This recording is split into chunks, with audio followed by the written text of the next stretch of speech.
to remember that a lot of that has been accomplished not just through vaccination, but also putting in those safety measures in place, particularly in schools, and having social distancing, mask use, and other restrictions. There are also places like Chile, for example, where they're seeing a huge surge in cases, potentially again related to a new variant, because lockdown was eased quite early because of reassurance, because of high level of vaccination. Vaccines are a very important part of pandemic control, but not the sole measure. We need other measures in place alongside vaccination. We haven't spoken about Africa, which of course is more than 50 countries. What's the picture there?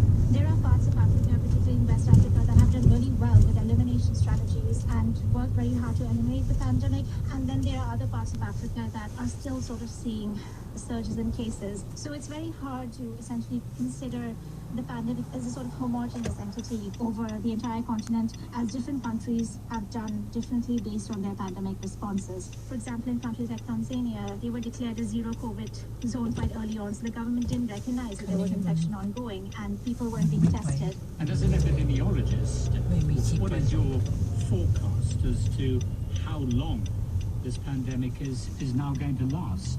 I think my forecast would depend on essentially action taken by governments. If there is a regional and globally coordinated strategy that focuses on elimination alongside vaccination and equitable distribution of vaccination, this is something that we can deal with in potentially a short period of time. But if we continue with a fragmented response across different parts of the world where we talk about living with the virus, acceptable numbers of deaths, it's very likely that we will continue to see high levels of transmission. Countries need to be in restrictions for large amounts of time, and new virus variants that will potentially out-adapt our vaccines. The future is entirely dependent on the political will to do something about this and develop a coordinated, evidence-driven response, but I'm not sure that will happen. Dr. Dipti Dasania, clinical epidemiologist at the Queen Mary University in London. Well, Canada has sounded the alarm because for the first time since the pandemic began, the country last week registered more cases per million than the United States. Hospitals in Canada's biggest province of Ontario are close to being overwhelmed, and a panel of experts there say infections could increase by 600% by June if public health measures are weak and vaccination rates do not pick up. About 22% of Canadians have received a first dose compared to 37% in the United States. Dr. Andrew Morris is an infectious diseases specialist and a member of Ontario's COVID Science Advisory Table. Ontario is the largest province in Canada. Some of the measures and some of the ways that we control the pandemic is actually governed by our federal government. But most of the public health measures that are implemented, as well as how the healthcare system is managed, is on a provincial basis. And our provincial government has tried to balance the economy with the health of our citizens, and in doing so has necessitated rejecting the advice of its scientific advisors. And that has meant premature reopening of the economy, including recently when we had fairly strong recommendations that the government not reopen the economy because of both the circulating UK variant that we've been experiencing, as well as the pre-existing large number of cases and already high occupancy in our hospitals and intensive care units. But you are now, as a province, introducing strictly public measures. Is that going to help? Some of the measures that have been implemented over the last few weeks almost certainly will help. Stay-at-home measures in particular.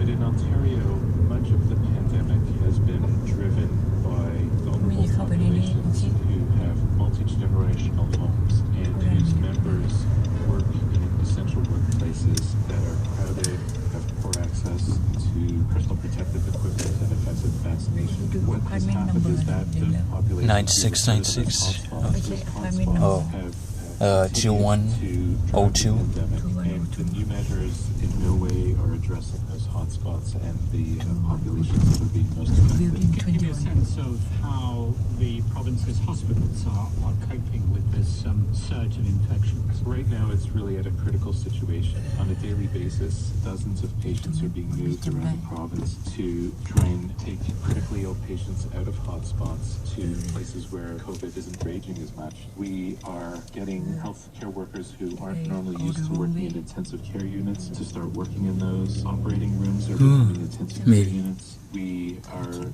trying to move around healthcare workers all over the province on top of that, and we've essentially made all other elective healthcare be at a standstill. And is Ontario something of an outlier, or are Canada's other provinces experiencing similar challenges? Ontario is certainly the worst hit at the moment, but the 6 largest provinces are very hardly hit. And the only major differences between Ontario and many of those other provinces are perhaps a slight lag in terms of where we are in the growth of our current third wave, and also slight differences in hospital and bed capacity that makes them a little bit more resilient with this third wave than we are. And infection rates aren't being mitigated in any way by the rollout of the vaccination program? No, I think they are.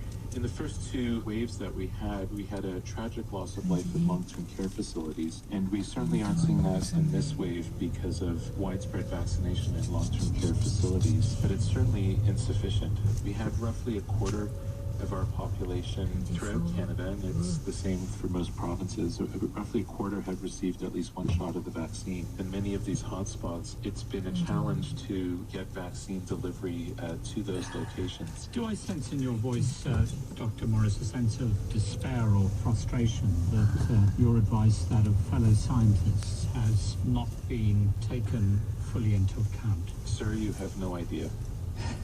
I think most of my colleagues, like myself, spent the night last night vacillating between rage, despair, and tearfulness over what's happened in Ontario and the deaf ears and, I will say, the largely incompetent approach of our provincial government. Dr. Andrew Morris, an infectious diseases specialist and a member of Ontario's COVID Science Advisory Table. India is confronting a fierce new wave of coronavirus and recording 230,000 daily cases. And yet, despite that, millions of Indians continue to gather on the banks of the Ganges in the northern state of Uttarakhand to celebrate the major Hindu festival of Kumbh Mela.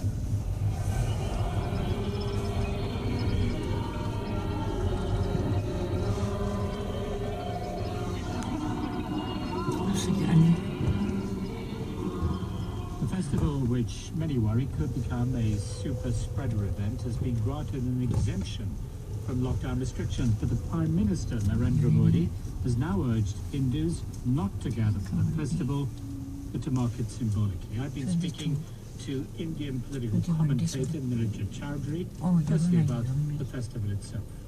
The Hindus consider it as a lifetime experience. If they consider the dip in the holy river as something that will wash away your sin. The full word is a pot.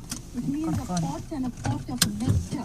And the story goes that the gods and the demons had fought over this pot of nectar, and some drops had fallen over these 4 important pilgrim sites. They feel that their lifetime sins are going to be washed away by this nectar that the river turns into. You must have seen the TV images, as have I, and it does seem extraordinary to be holding such a gathering at a time when India is experiencing such a surge in coronavirus cases. Despite its importance for the Hindus, this year it should not have been held. I think the government should have taken a clear call on it, knowing that there was a second wave happening in many parts of the world. It should have been explained to the larger Hindu community why it was being deferred, but it was allowed to happen for whatever reason. There are 1,600 people who've been found tested positive, but there are probably very few who've been tested,